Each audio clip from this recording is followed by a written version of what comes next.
What's going on, everybody? We're back. Episode number 194 of the Club and Sub podcast. Tonight we're chatting UFC 307, Alex Pereira versus Khalil Rountree Jr. I got to be honest, this card doesn't do a whole lot for me. I wouldn't say it's terrible. I'm whelmed. I'm whelmed. That's it. That's a good. Yeah, I like it. I like that. I have zero bets on it as of yet. I don't know if I have any. It's ugly, man. But yeah, I mean, we're gonna get into it. But guys, real quick, if you like the show, drop a like, subscribe, and as always, we're brought to you guys by FightNumbers.com. For 30% off of a first month subscription there, use the promo code CLUB, CLUB. They got the live odds screen by John Kelly. They have his DFS projections, which are some of the best in the business, and they got free bets from Ozzy and Pepe. On top of that, they have that new trends tool, which can maybe give some insight into what trends are signal and what are noise. So yeah, guys, check it out. FightNumbers.com, promo code CLUB. Before we dive into this site, we can discuss last week briefly. Ugly week for me. I lost 4.45 units. Started great. Had Daniel Perez against Victor Altamirano for 1.5 units. I mean, read the fight pretty much perfect. Power was too much. Minutes were close. Perez power ended up winning the show for him. But then I had a half unit on Roosevelt Roberts plus 730. I mean, that was a pretty competitive fight. If he doesn't go for a takedown with 90 seconds left, who knows how that ends up working out. But wasn't enough. I had 0.75 units on Daun Jung plus 375. Also did not end up working out. If you told me Daun Jung was going to be able to keep the fight standing for most of 15 minutes, I'd have been pretty thrilled. But it didn't matter. He got easily outstruck. Yeah, the Mets October is this year more exciting than a pay-per-view, which is why we got to get through this because I got a game to watch tonight. That's fair. Oh, yeah. And then I had Matt Frivola, 1.5 plus 115. He almost got the sub early, but that was a horrible bet. Zion beat the brakes off him. Matt just didn't look very good, seemed to just be in a massive skill gap there, was just swinging for the fences and missing constantly, got picked apart, eventually finished. Is what it is. I had 2.5 units on Kevin Giuseppe plus 154. That was one of the best performances I've ever seen by Brian Battle. Honestly, I was always pretty high on him, but I am a lot higher now than I was. For the most part, Giuseppe did most of what I expected him to do offensively. Battle just took it and gave it back 1,000-fold. Not much else to say. Obviously it was a bad bet. Brian Battle massively exceeded my expectations. Obviously a guy to watch. That was like a Holloway-esque performance. And then I had 0.75 units on Brendan Allen plus 202. Close fight. I felt like he made a mistake when he had Imavov tired late, continuing to try to push the takedowns instead of just kind of going aggro on him. But yeah, we knew Imavov was more skilled, played out pretty close, is what it is. But yeah, rough week for me. Was overdue for one. How did you do, Lex? So I actually broke dead even. Plus 0 units. And funny enough, so I lose both of my money line plays and I win both of my prop plays. So both of my money line plays, Frivola, Giuseppe, and then both of my prop plays, Lapalus by decision, and then I had the over 2.5 rounds in the Brendan Allen fight. Also, real quick, can we talk about the main event? People talking about fucking Benoit Saint-Denis to take over the fight after round 2. Maybe, but the dude was damaged beyond belief. Even round 2, which he won, it wasn't like he was doing great work. He was reacting horribly to every jab. And after seeing Moicano, what he did to him with one takedown. Oh yeah, I did take Moicano right before the fight on Narco's live stream, but I didn't put it out there before, so I'm not going to take credit for it. But what Moicano did to him. Any takedown was going to go really, really ugly, I think, right? Do you disagree? I really don't think if it didn't get stopped from a doctor stoppage that the dynamic was changing all too much there. No, I don't. Yeah. I don't have too much to add on that. But what I will say, and what I do want to add on a ton is the Brito fight. I see a lot of people complaining about the Brito fight, worst decision ever, this and that. You knew what you were getting yourself into with that kind of a spot. Brito was massive chalk, and I don't think there was a ton of upside with that price. No, dude, I don't even I bet Gomes live 2 times during the fight. Someone was messaging me last night and was like, "Man, can you believe that Brito decision?" And I was like, "I thought Gomes won live." So yeah, it was a very close fight. Yeah, I would favor Brito, but those are the kind of people who are just gonna blindly chuck Alex this week in the parlays. Yeah, exactly.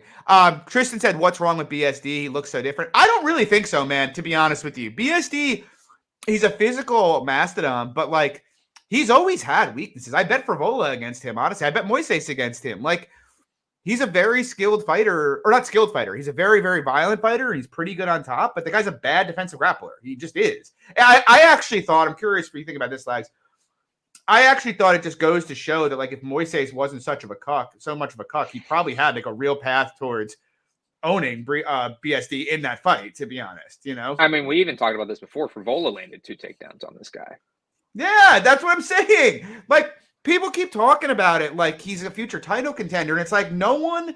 I don't care if it was a 170. No one that took that kind of a shit kicking from Zaleski dos Santos, and I love Zaleski dos Santos, but like, let's be honest, is winning a championship in the UFC. Like he's one with shit kicking. Yeah, exactly. Yeah, Joshua said it. BSD's biggest issue is that he was born French. I'm sorry to any French followers of ours, but not wrong. Nailed it. Yeah, we jump into this card anyway. First fight of the night: Tim Means, Court McGee. Current price. Oh, this line's coming in a bit. Tim Means minus 190. Come back on McGee plus 165. It's an interesting fight because obviously both of these guys are old. They're both pretty shop-worn at this point. I don't think either is particularly durable. I think there's a fairly healthy striking advantage on the Means side here. And I think McGee has more grappling upside than Means. But in looking at the fight and thinking about it, you know, maybe you can make, I mean, I shouldn't say maybe. You could make an argument that Court could just pace him and maybe push him into the clinch, hold him there, get a bunch of takedowns, and kind of grind out a decision.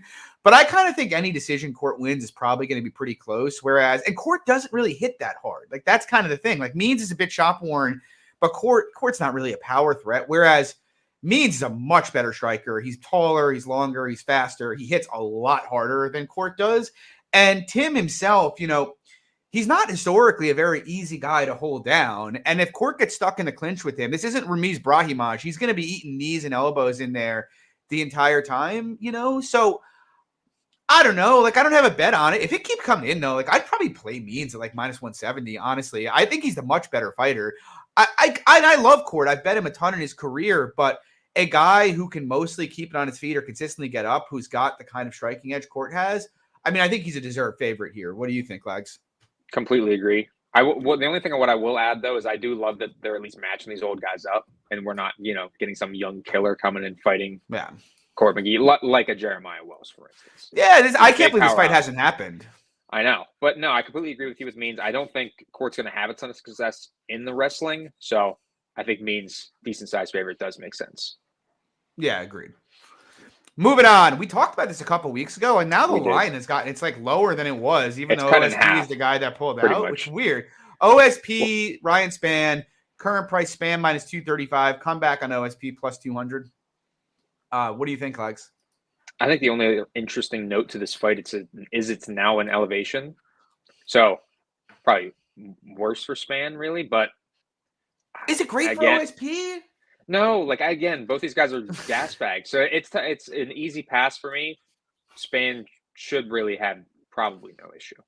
But we said that. Yeah, like I there's another fight on this card I'm going to talk about this with, but I feel like OSP's price is, I'm not going to go on the same rant I went on last time. You guys can go find that show because that was an impassioned rant here, and I just don't have the passion right now.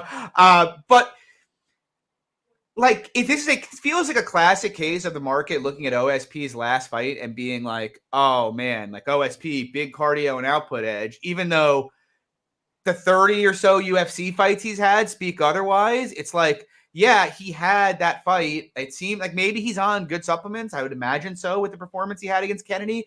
But at the end of the day, the dude's 41 years old. He's pretty fragile. If you were going, like, if you didn't bet him plus 550 against Kennedy, you really want to buy it after his stock goes like this and he's plus 200 against a better fighter in Ryan Spann, like that. I just don't agree with that, and I don't agree with that approach, really.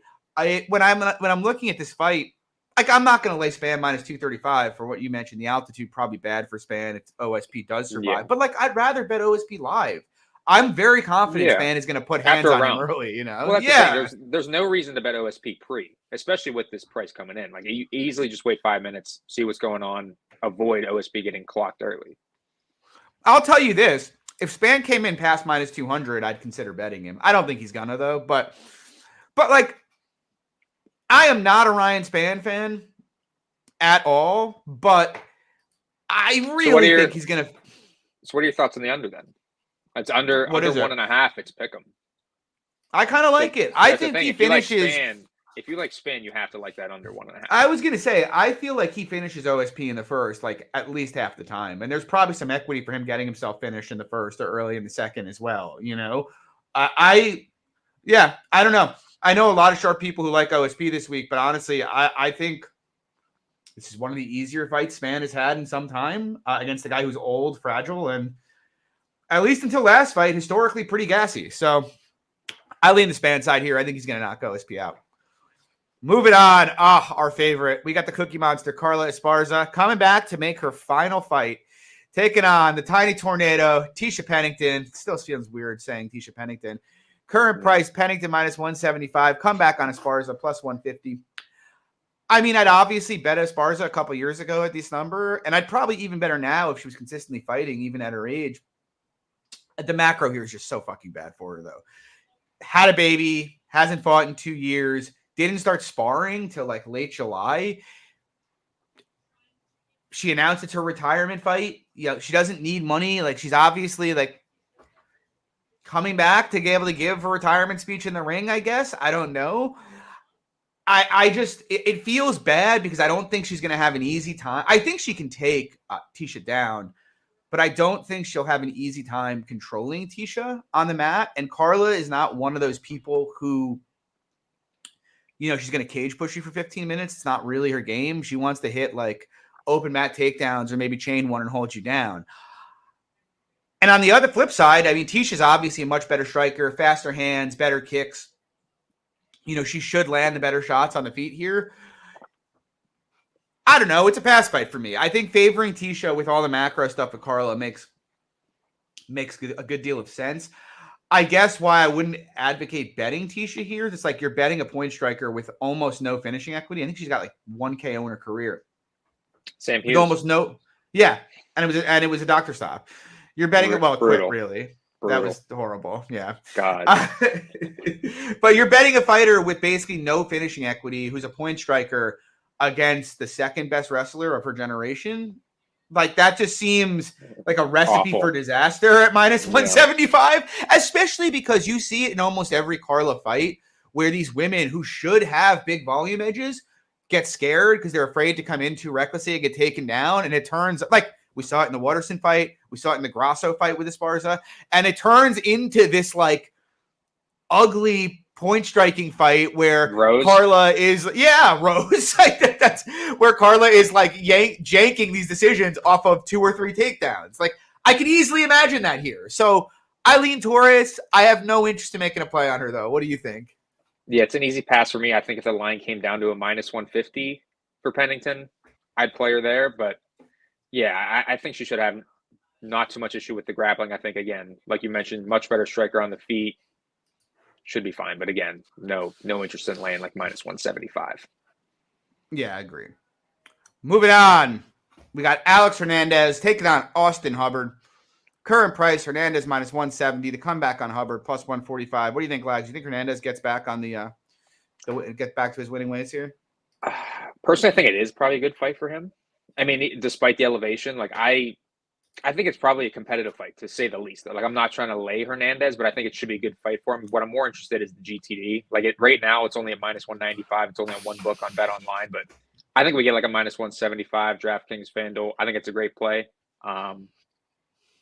Hubbard historically pretty durable. I think you're pretty much just fading a Hernandez finish, but yeah, I think it should be a decent fight for Hernandez. Yeah, I might lay it. If it wasn't Alex Hernandez, I would lay it big. Well, so that's my question. So you think he has that much finish equity that you'd rather lay Hernandez money line than GTD? Yeah. I think he's got enough. I think Hernandez, I mean, he hits hard, man. Like, he does hit hard, like whatever else you think about him. And it's like, if I like Hernandez and I lay minus 190 and he just comes out and does what he tends to do to shitty fighters and just bonks him early, I'd be sick to my stomach. I do agree with you. GTD is probably the best bet, but yeah, I mean, look, here's the thing. it's very easy to look at Hernandez and all the implosions he's had and been like, oh, never Hernandez at juice, whatever. But like, dude, fucking Austin Hubbard, man. Like this guy is, he's a tough fighter, but he's not like very good at anything.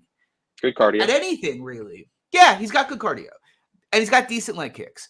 But he gets outlanded in head strikes against just about everybody he fought. He got outlanded at distance. I mean, this is way back in the day, but by Davi Ramos. He got badly outlanded on the feet by very, very old Vince Pichel a couple fights ago. He got badly outlanded on the feet by Kurt Hollabaugh. Now, I know people love Kurt Hollabaugh. I love Kurt Hollabaugh. I bet him big in his last fight. Alex Hernandez is a way better striker than Kurt Hollabaugh is. Like, that's my point here. It's like, if Kurt Hollabaugh, do you want to hear a crazy fact? Of Austin Hubbard's UFC wins, not a single one of his opponents has won a fight in the UFC. Like, this is not a guy who is like beating like reasonably talented fighters. Beating part. Oh, looks like we lost John there. The rant was just too much for YouTube to handle. Well, that didn't go the way. The rant was just too much for YouTube to handle. I meant to click on Austin Hubbard's name on Tapology, and instead I clicked back on my browser. I thought your internet connection just completely shit. No, it's good. Is my sound still coming through the same? I don't know if it switched the mic that I'm on. Yep. Good. But yeah, I just look at it and I'm like, yeah, I mean, Hernandez could implode in altitude or whatever. Like, that's possible. I know he lost to Damon Jackson, and I bet him there. But, like, Damon Jackson, if he can get you down, can make you look bad. He's a dangerous grappler. Like, if Austin Hubbard gets Hernandez down, I think he's just going to pop back up. Like, I really can't see him controlling him. And so it's like maybe Hubbard can do his harmless jab and leg kick thing to a decision, but I'd kind of be surprised.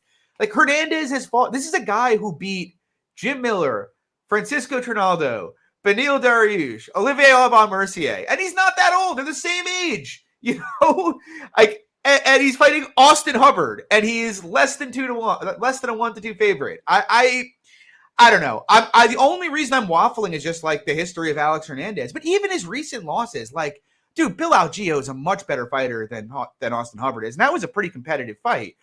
Billy Quarantillo is a much better fighter than Austin Hubbard is, So even this I don't know. Billy too. Yeah, that's what I'm saying though. And it's like he lost to Renato Moicano. Who cares? Right. Like, it's just these guys haven't been fighting the same people, man, like at all. Yeah, Josh saying the French cut my internet. It's definitely possible. Yeah, it is somewhat short notice for Hernandez, but both guys train in elevation though. Yeah, well, not that it's ever mattered for Hernandez prior to this, but fair. But yeah, that's my thoughts. I lean Hernandez. I haven't decided if I'll bet him, but I might. Moving on. Fun fight here. We got Ehor Pereira. He's taking on Cesar Almeida. Almeida, big favorite, minus 380. Come back on. Pereira, plus 305. When I first saw the price, I was like, I might bet Pereira here just because Almeida's old. Pereira does have a decent amount of pop. Almeida got dropped in his last fight. And then I taped, and it's just like Almeida should really just destroy him. I think Almeida has way better hardware. I think he hits harder. I think he's far more durable than Pereira is. He's obviously far more skilled.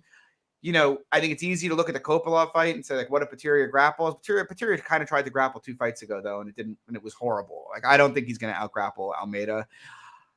Yeah, I think Almeida's going to win this fight. I think he's going to win it somewhat easily. I am, like, somewhat tempted on the under. I'm kind of monitoring that line. I can't really picture Pereira being in, like, a staring match, really, nor Almeida being in that. And so I kind of think it's going to be a car crash. And unlike Kopylov, who is a southpaw, but he measures distance well and has pretty good defense. Like, when Almeida goes forward, he should be able to find a home for his shots pretty easily here. I lean under. I haven't bet it, but considering it, like, what do you think, your legs? No, I like that take, honestly. I think Almeida shits on him personally from a guy who did bet Almeida in his last fight and I guess was kind of surprised by the offensive wrestling with Roman Kopylov. I mean, Ehor doesn't even remotely even close to have any kind of wrestling game. Yeah, I think Almeida smokes him under 1.5. I like it. Moving on, we got a Up and comer and Yasmin Lucindo taking on Marina Rodriguez here. Current price, Lucindo minus 189. Comeback on Rodriguez plus 164. What do you think, Alex? I think the line's probably fine. Like, I think on the feet, Lucindo, probably the bigger hitter. I think striking is probably going to be close, but again, I edge the bigger shots for Lucindo, and I think she does have some wrestling upside as well. So I really wanted to bet Marina before I taped it, just because, I mean, she obviously she's more experienced and faced way better competition. And I think she's a much better striker, to be honest. Like, I'd agree Lucindo hits harder, but I think Marina is a significantly better striker than she is. I can't. I mean, Marina's takedowns, our bottom game is what it is, you know? Like, it hasn't. We've now got a lengthy sample dating back over 5 years of what it is when she's on bottom, and it hasn't changed.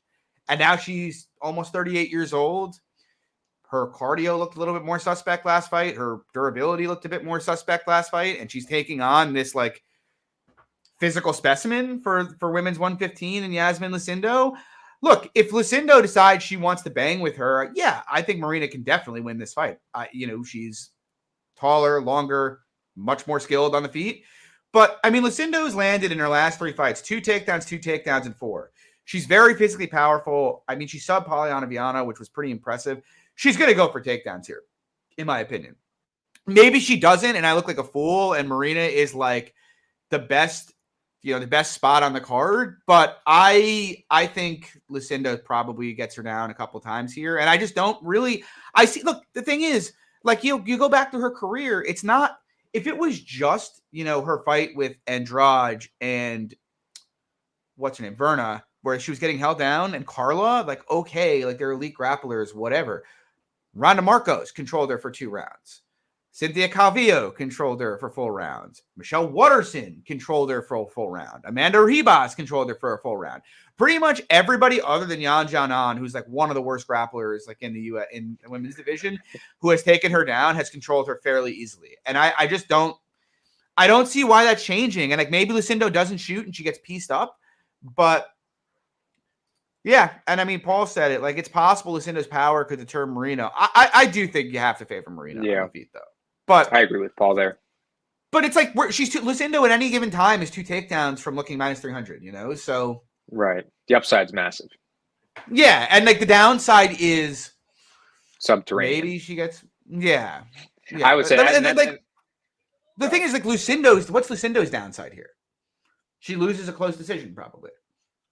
That's kind of how I feel with the Tisha fight earlier. It's like Carla maybe wins a close decision, like that's her upside, but I think Tisha has massive upside. Yeah, I mean, I think I that's kind of how I think Lucindo could look minus 400 easily in this fight. Yep. So I am happy to pass it. Moving on, we got Stephen Thompson, Rocky Buckley. Current price is minus 214 Buckley or 220 Buckley. Come back on Thompson plus 185. I originally had bet Buckley at minus 160. I ended up free rolling my action on it.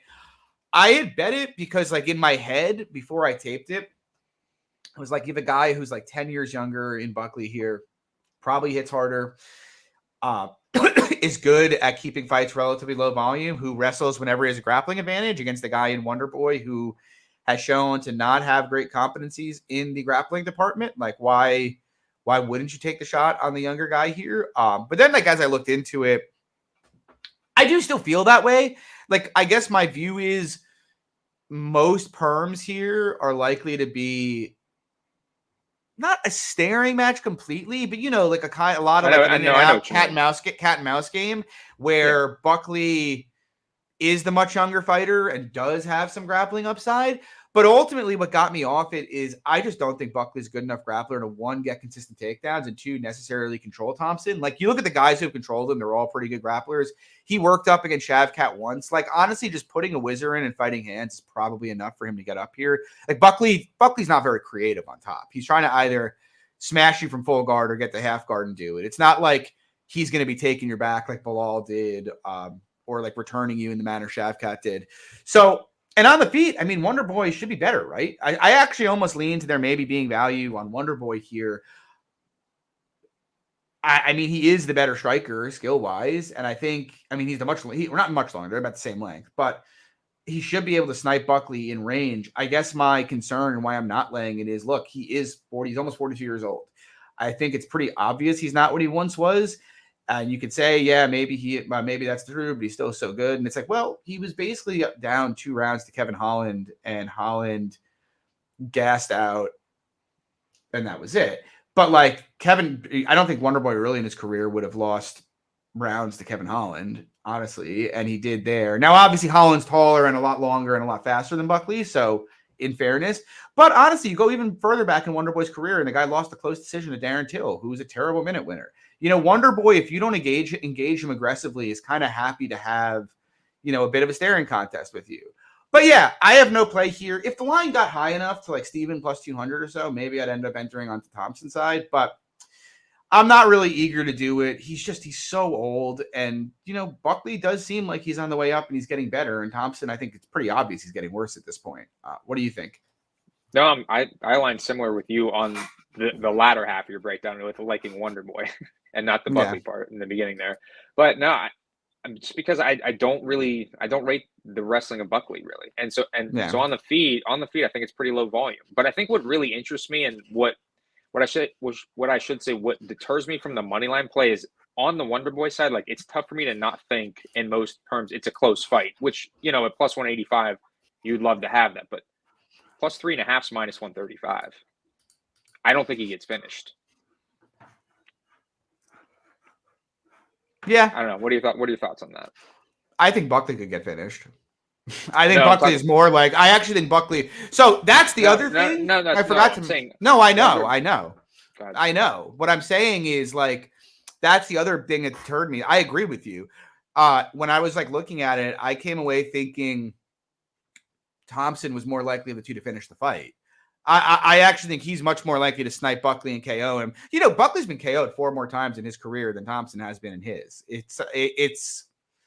I just think it's going to be a janky fight. Yeah, just a real awkward fight where why not go up? Why not take the dog? Yeah, I agree. Yeah.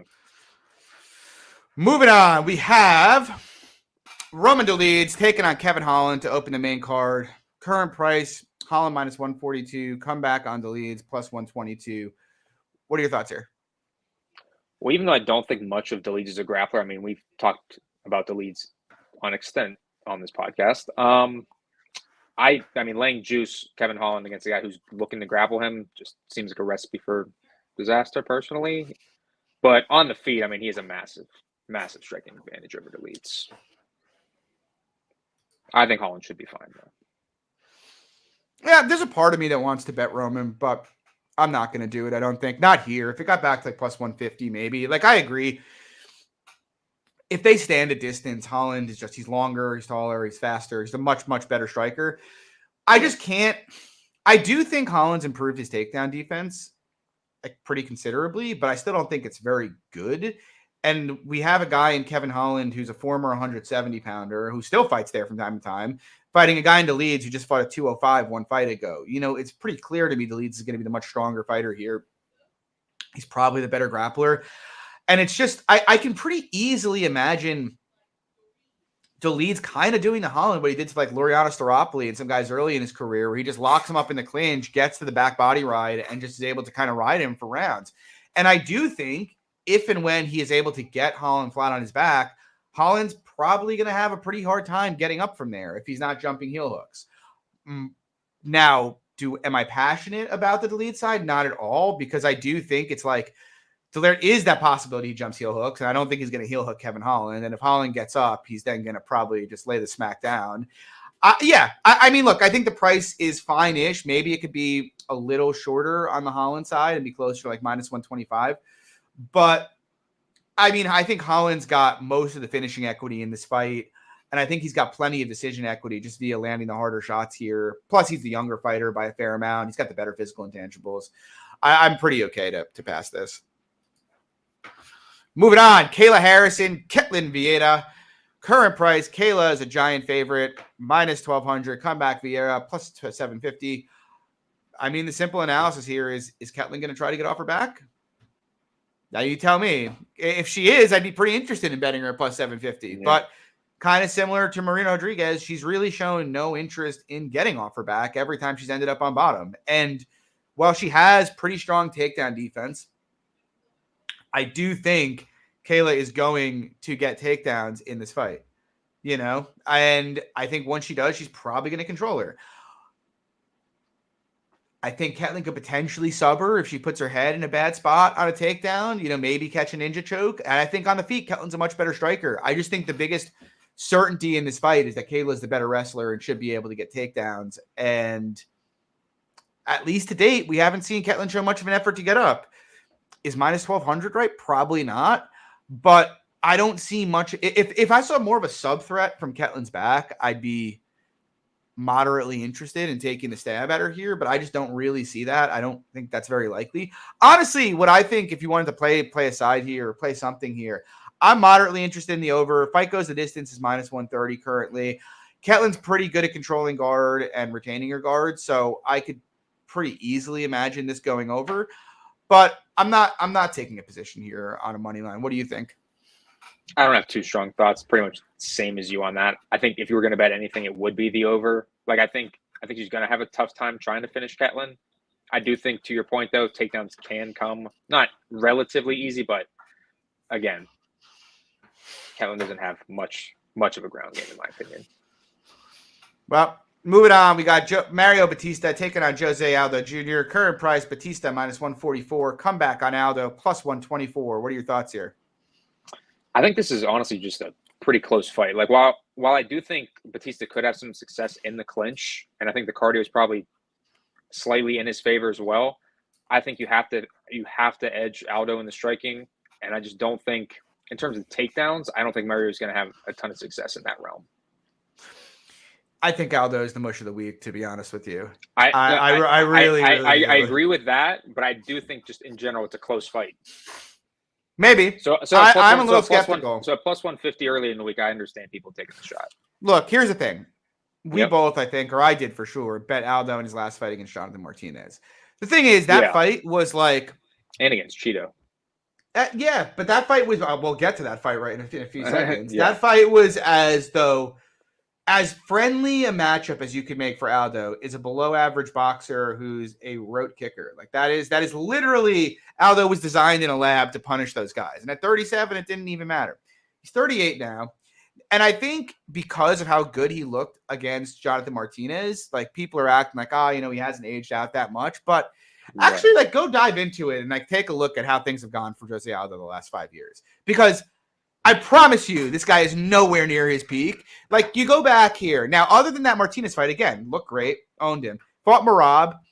Forgivable since Merab's awesome, obviously the bantamweight champ, but he got outlanded 57-38, easily controlled in the clinch for 15 minutes of that fight, or for most of the 15 minutes of that fight.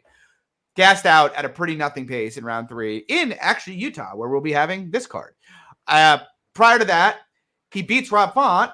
Everybody talking about, Jose Aldo turned back the clock. Well, actually, Font beat his ass for most of that fight, if we're being honest. He won that fight off of huge moments, and he kept hurting Rob Font, which, as we've come to learn, Rob Font just can't take a punch anymore. But for most of that fight, Rob Font doubled his attempts at distance and outlanded him 2-1 at distance in that fight. He massively outvolumed him for the fight. Aldo basically got by it by pulling big moments. Did not look good, in my opinion. Fight prior to that, Pedro Munoz. Again, you want to design a guy in the lab that Jose Aldo was meant to beat. A guy who can't cut the cage, who's a very easy target, who has short arms, and whose base and his best weapon is kicks. Literally a can of corn for Jose Aldo in that fight. I bet Munoz there. Awful. Go back to the fight before that. Marlon fucking Vieira, who outlands nobody, outlands Jose Aldo. Aldo looks like he's gassing out in a 1-1 fight in a nothing pace, mostly a very clinchy fight, and then lands a takedown and gets a back take to win round 3 there. Obviously, we cashed on him there, but that fight sure looked like it was going the wrong way for Aldo when he got that back take in that fight. And then the 2 fights prior to that, he lost to Peter Yan and got finished. Who cares? Peter Yan, whatever. Fight before that, lost a fucking decision to Marlon Moraes, where he got outvolumed by Marlon Moraes over 15 minutes. Like, again, there is a lot of data saying Jose Aldo is nowhere near the guy he was. Now, conversely, I'm a fan of Mario Batista. I think he's very skilled. He's durable, great cardio, great output. But let's be honest. This is a gigantic step up in competition for Mario. It's been a Batista soft here. run. Very, very soft run. Ricky Simone, not even applicable here. Looked good in that fight, but, it was 1-1 going into round 3. Obviously, Blackshear fight was pretty competitive. Blackshear's good, but not as good as Aldo. And then, Guido Canetti, Benito Lopez, Brian Keller, Jay Perrin. Dumpstered them all, but as he should. They all are terrible fighters. So it's a big step up in competition. But, Batista's 31 years old and clearly getting better. He does push a pace. He's very good in the clinch. We've seen Aldo in recent years just can't get off the fence at all when guys put him there. We've seen Aldo against anybody that throws volume at him, an inability to keep up where he basically needs to be landing harder shots to win fights. And so I look at this fight and it's like, yeah, maybe Aldo hurts him or finishes him early. That's possible. Batista's been hurt before. Maybe Batista goes back into that kind of tepid shell that he had against Miles Johns and Trevin Jones way back in the day. But Vieira said, didn't Ricky drop Mario? It was kind of a flying knee. He jumped forward and he got clipped in the air on it. But if he comes out like he has recently and he forces a pace on him and forces the clinch, I think he's going to win the third round at a very high clip. And I think his volume is probably going to be too much for Aldo. The macro favors him with the age difference in these guys. The altitude favors him. He's got a great gas tank. Aldo's been slowing down at regular elevation pretty routinely. I'm not betting minus 144 here, but if it got down to minus 120, I would play Batista here. I do think, it's the kind of bet that could look really bad if he looks bad, but I see everybody betting Aldo and no one's considering the fact that if you take away his most recent performance in a perfect fight that was in Rio, it's been a pretty touch and go for him for some time now. I lean the Batista side here. I think he's going to win this fight personally. But we move on. Co-main event of the evening, women's title fight, 135-pound strap on the line. Raquel Pennington defending it against Julianna Pena. Current price, Raquel minus 160. Comeback on Pena plus 140. What are your thoughts here? I played Rocky, honestly, probably an hour before the pod, minus 160. I don't think Pena's wrestling is any good, and I think Rocky's a much better striker here. I think she's got the better cardio to it. And if you want to talk about the macro, obviously the 2-year layoff for Pena. This just seems, it's a mess of a fight for sure, in terms of the division, but I think in this matchup specifically, I think Rocky's just designed to beat Pena.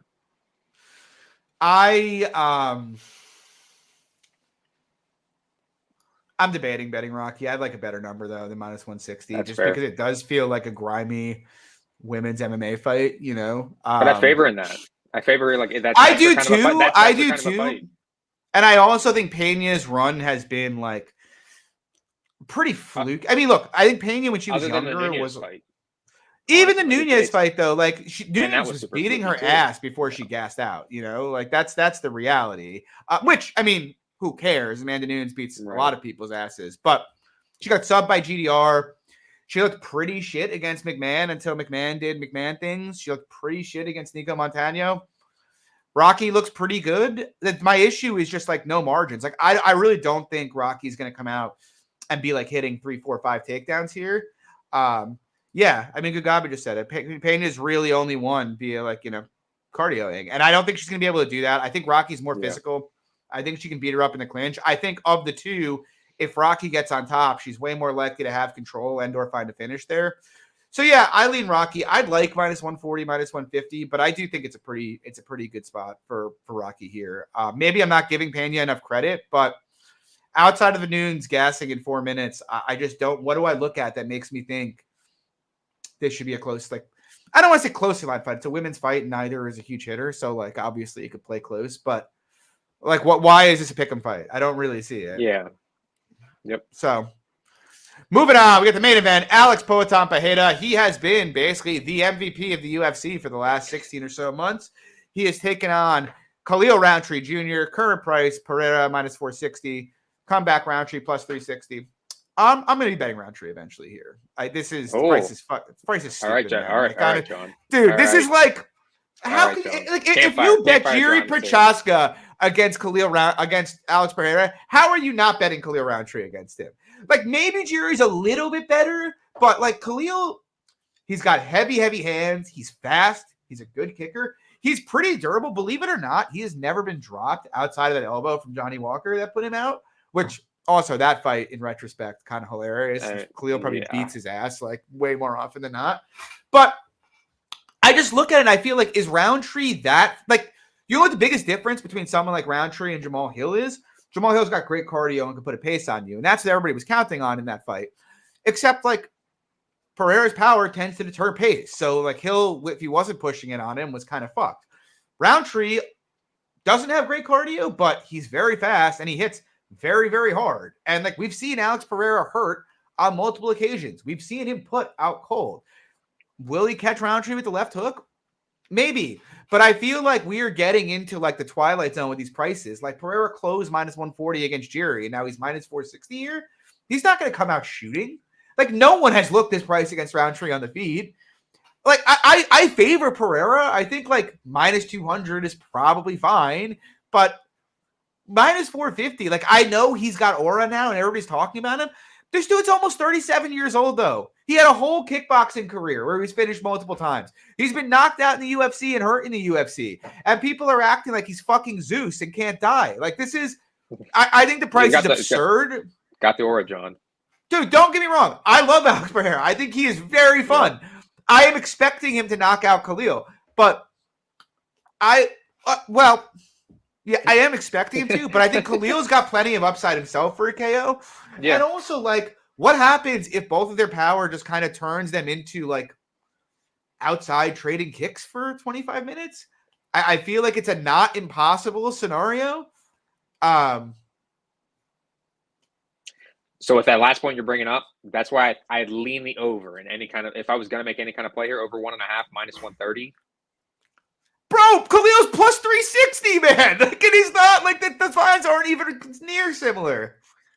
Well, I'm not saying they're similar. I'm just saying, like, I don't think, like, Alex deading him in the first 7.5 minutes is, like, a pick-em outcome. Yeah, Kagabe said Rountree deep overs. He likes the fight to go long here, which I don't blame him. I could imagine it. I mean, Khalil's not, like, reckless, really. He is aggressive, but he's not. And like I said, I think Khalil's, like, sneaky durable. Like, I have this suspicion. I actually have this suspicion that Khalil might have better hardware than Alex does. And if that's the case, yeah, Alex has more skill and more power, but I don't know. I think the price is nuts. Like, I'm going to bet Khalil here. I think this price is crazy, to be honest with you. So, you betting Khalil decision too?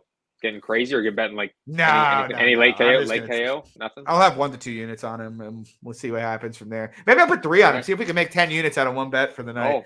I haven't looked. Have you looked at props bunch at all? I haven't really taken too close a look on this. I have not.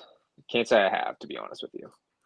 Outside of, like I mentioned, I do think the Wonderboy plus 3.5 is interesting because, again, unless you think Buckley finishing him is a super high outcome, I think minus 135 is good. I know you're paying a little bit of juice there, but I think it's good. Him and the money line. I think what's OSP sub? It's probably horrible. Plus 900. It's interesting enough. I'd almost rather play that than play OSP, to be honest. Kagabe throwing out the Imavov Holland under here in the chat. That's an interesting look. Dolidze. Or sorry, yeah. God, what the fuck? He fought him. He did fight him. I mean, are you pre-gaming too much for the Met game? No, I only had 1 beer so far, so we'll see. Damn. It's a big night though. If they that would be sick. If the Mets made a run this year after the last 2 years when everybody thought they were going to be really good and they sucked, that would be the most Metsy thing to ever happen. You know, my buddy at work who's a huge Phillies fan. He's like, you know, it's not like I'm not really like, I don't care who we face, but it's like just the thought of losing to the Mets in a playoff series just would be, oh man, I couldn't come. He's like, I couldn't come to work the next day. That would make me so happy if that happened. I hate Philly so much. I mean, I love the city of Philly, but I hate the Phillies with a burning passion. But yeah, guys, I mean, that's all we got here. I think we'll be back same time next week, 7 p.m. Eastern. Yeah. What we will be doing though, because not enough people wanted to, you know, chime in on the giveaway that we tried to do a few weeks ago at our last pay-per-view. We said we were going to push it to our next pay-per-view, which is this UFC 307. Yeah, I like that. So if we want to do that, so we could recreate the same exact thing, we need at least 10 people. If we 10 don't get people, $200 at stake. $200 at stake, and we only had 2 people last time. And all you have to do is bet like 1 cent. You have to bet 1 cent on a parlay and share it. Like that's 5 legs. 1 cent. It's 4 or 5 legs. I'll have to retweet it or quote tweet it again, but I'll put This it is out a again. I'll put a new potential tweet out. plus. It's a potential plus a lot. What is it, plus 20,000 basically? Is basically what we're offering here. Yeah, it's like a plus 20,000 that you're basically getting if you hit your parlay. Josh says real dollars are Canadian. I mean, that's true. Doesn't matter. That does not. If Chad wins, they'll be in Canadian. Yeah. But yeah, guys, thanks for coming out tonight. Please drop a like, subscribe. We'll be back 7 p.m. Eastern next week. If you got bets this weekend, good luck. It's a dicey card. See you next week. Peace.